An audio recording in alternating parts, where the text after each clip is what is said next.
There are truths too delicate for daylight, truths meant only for the quiet spaces of the soul. Like seeds tucked in the soil, not everything is ready to be seen. Some parts of us are sacred not because they are secret, but because they are still becoming. When we speak too soon, when we open the door too wide, something precious can scatter in the wind. There is a kind of silence that is not fear, it is reverence, a holy hush that surrounds the most powerful parts of our becoming. Carl Jung knew this silence well. He understood that the soul has a language all its own, one that is often misunderstood by the noise of the world. To speak certain truths aloud before they have fully rooted within us is to invite distortion, dismissal, or worse, disconnection from our own depth. Some truths are not to be shared, they are to be lived quietly, courageously, until they no longer need words. These are not rules, they are revelations. 4 initiations the soul whispers through pain, heartbreak, and awakening. And if you listen closely, they might change the way you guard your inner world forever. Carl Jung called it individuation, the sacred path of becoming whole. It is not a performance, it is not a confession. It is the lifelong journey of uniting the many fragments of ourselves into something real, integrated, and divine. On this journey, the world demands we be seen, explained, consumed. But the soul does not move in that rhythm. It asks for depth, not display. You see, there is the ego, the part of us that seeks approval, that wants to be liked, to be understood. And then there is the self, the deep symbolic center of who we are, which does not need validation to exist. The self is not interested in being known by everyone, it is only interested in being true. Jung believed that when we reveal sacred truths from a place of insecurity or a hunger for connection, we fracture our own wholeness. We give pieces of ourselves to people who have not earned the right to hold them. In doing so, we lose something essential, the soul's quiet fire.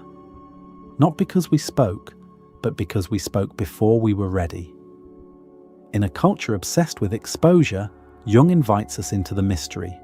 Silence is not absence, it is alchemy. Some truths must incubate in solitude until they are strong enough to stand in the light without collapsing. So, what are these sacred silences? These truths that demand guardianship, not confession?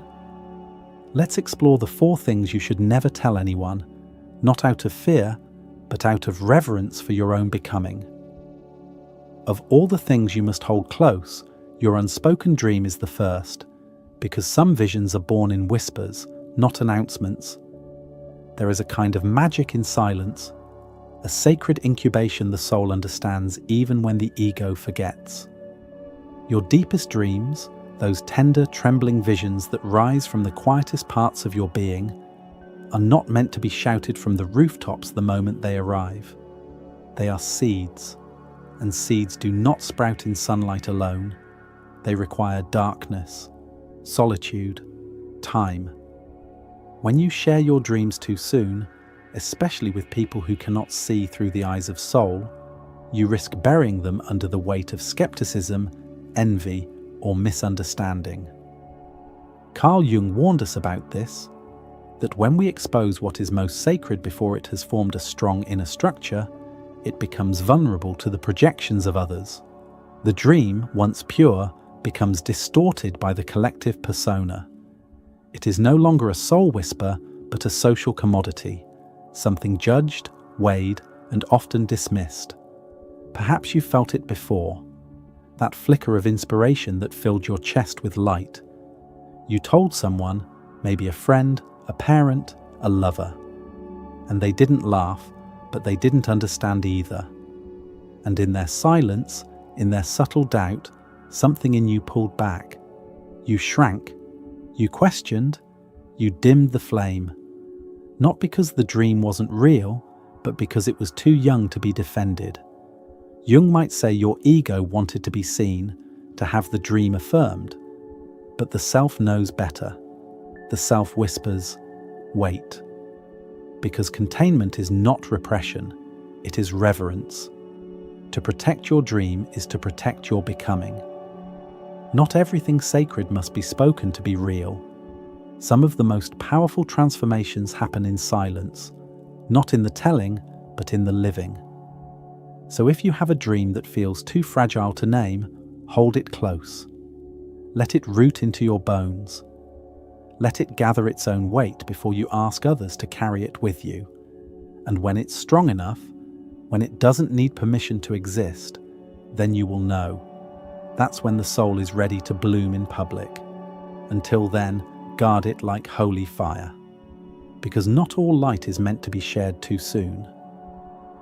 If your dream is the seed, then your shadow is the soil. And not all soil is meant to be seen. The second truth to guard closely is the full depth of your shadow work, the messy, holy process of confronting what you've buried inside. There's a reason why a serpent sheds its skin in solitude. During transformation, it is soft, exposed, and at the mercy of any predator that passes by. The same is true when we begin facing our wounds, our anger, our shame.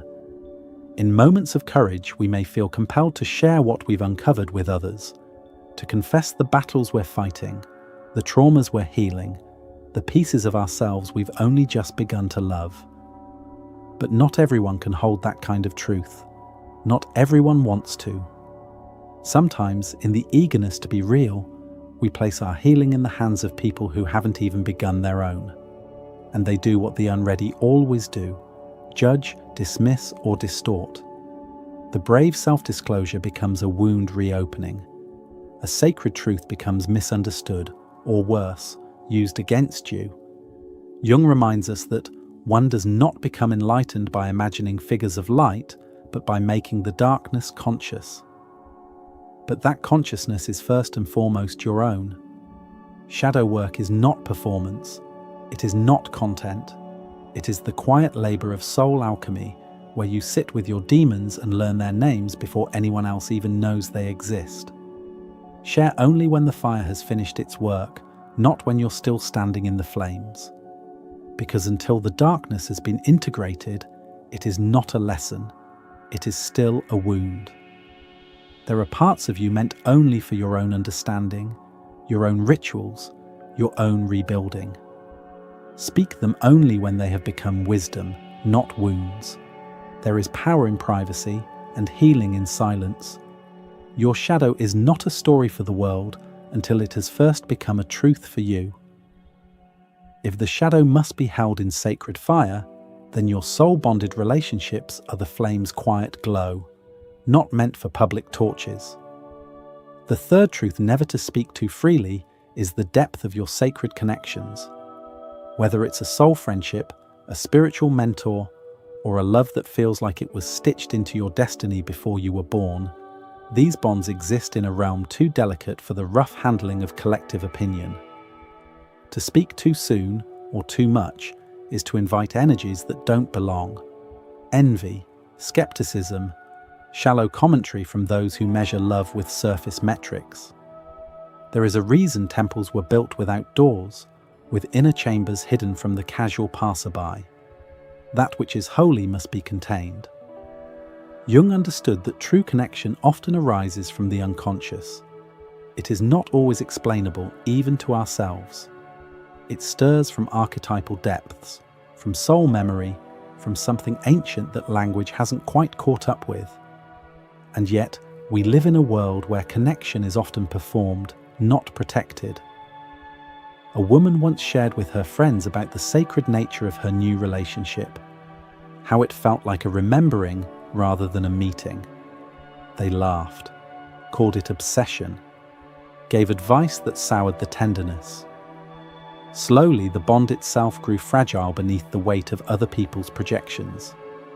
Because when something is new, even the deepest love can be shaken by shallow voices. Not all love is meant to be tweeted. Some connections are too sacred for daylight. They are stitched in dreams, in synchronicities, in the quiet moments of knowing. These are the bonds that shape your becoming. They don't need to be explained, only honored. Jung believed the unconscious speaks in symbols, not strategies, and the soul's relationships too follow symbolic paths. Protect them like you would a prayer, whispered, never shouted. There is a power in keeping some love quiet, because when others cannot see your heart clearly, they may aim their arrows at it. And the soul, gentle as it is, bleeds differently when wounded by misunderstanding. Let your sacred connections remain just that, sacred. And then there are the transformations still taking shape.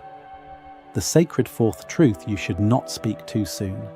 The next version of you, the one quietly forming inside the cocoon, must be guarded with the reverence of becoming. Like the caterpillar dissolving into something unrecognizable, your spiritual evolution doesn't look like glory at first. It looks like confusion, disorientation, a private unraveling. And if you speak of it too early, if you name it before it has a name, you risk scattering the energy before it crystallizes into truth. Many people begin to awaken. They feel the signs, the synchronicities, the pull towards something deeper. And in their excitement, they speak.